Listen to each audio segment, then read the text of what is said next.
The Christmas letter. The envelope sat on Harold's kitchen table like a grenade, with the pin pulled out. He'd recognized his daughter Sarah's handwriting immediately, that precise, architectural script she'd perfected in college, but nothing could have prepared him for the words inside. "Don't you dare come to us for Christmas, we don't want to see you." Harold set down his coffee mug with trembling hands. At 73, he thought he'd weathered every storm life could throw at him. The death of his wife Margaret 3 years ago, the heart surgery last spring, the slow, grinding loneliness of an empty house, but this felt like a knife between the ribs. He read the letter again, searching for context he knew he wouldn't find. The handwriting grew shakier toward the end, as if Sarah's anger had been building with each sentence. There was no explanation, no list of grievances, just raw rejection.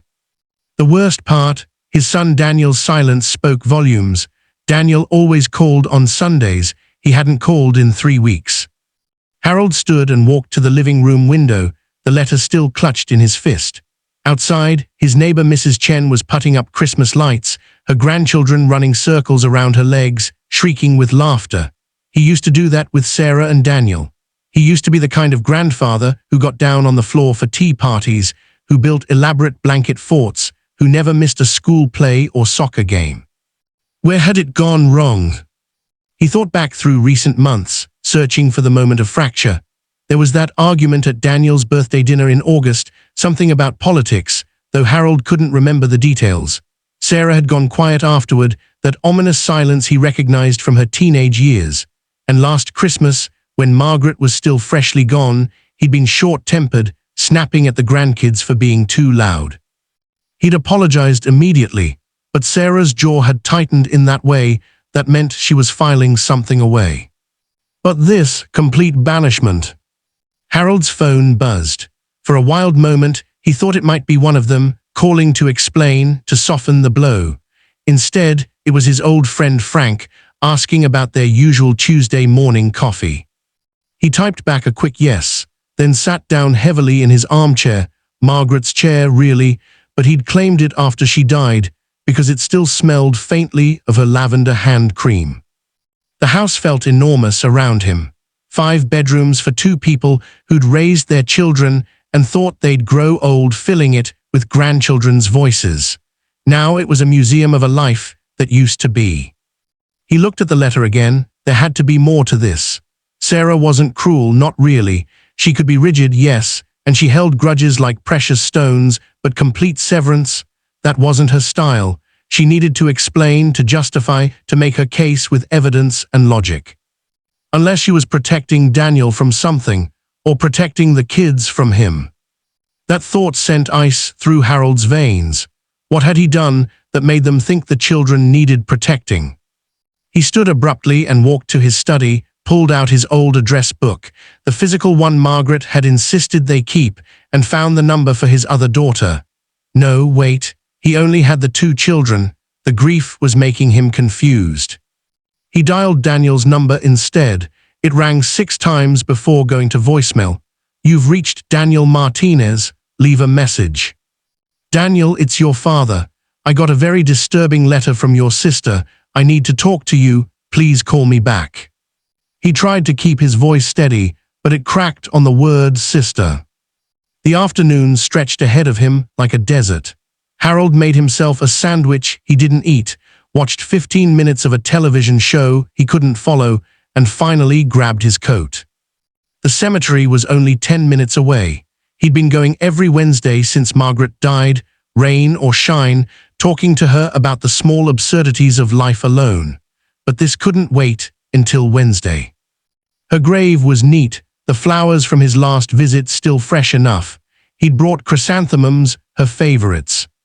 "I don't know what I did, Maggie," he said, kneeling to arrange the new flowers. "Sarah's shut me out, won't even tell me why."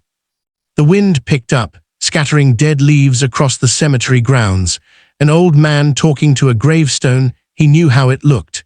But Margaret had always been his compass, his North Star. Surely she could guide him now, even from wherever she'd gone. "Was I really such a terrible father?" he asked the carved letters of her name. "Did I miss something important? You always said I was too focused on work, on providing. Maybe you were right. His knees ached from kneeling. He stood, brushing dirt from his pants, when his phone rang. Daniel, finally.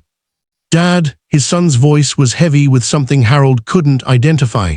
Not anger, exactly, something sadder. Daniel, what the hell is going on? Your sister sent me a letter.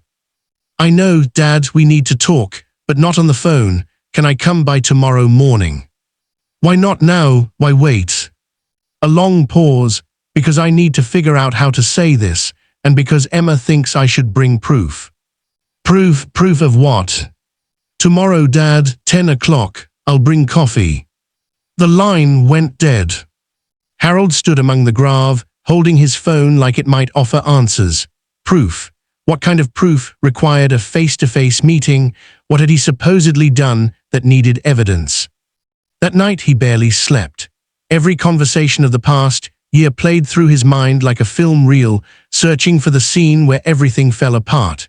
He got up at 4 and made lists, times he might have offended them, things he might have said that came out wrong, moments when his grief for Margaret might have made him seem cold or distant. By the time Daniel's truck pulled into the driveway at 10 sharp, Harold had consumed an entire pot of coffee and worked himself into a state of exhausted dread. His son looked older than he had 3 weeks ago.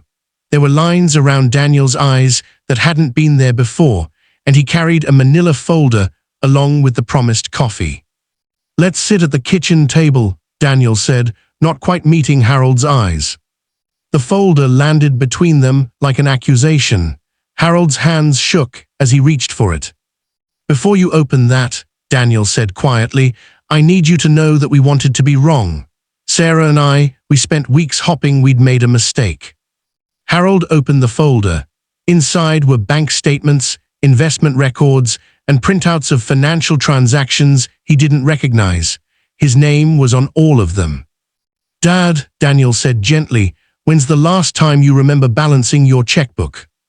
Harold stared at the papers, at the numbers that swam before his eyes, at his own signature on documents he had no memory of signing. And slowly, terribly, he began to understand that the fracture wasn't something he'd done. It was something he was losing.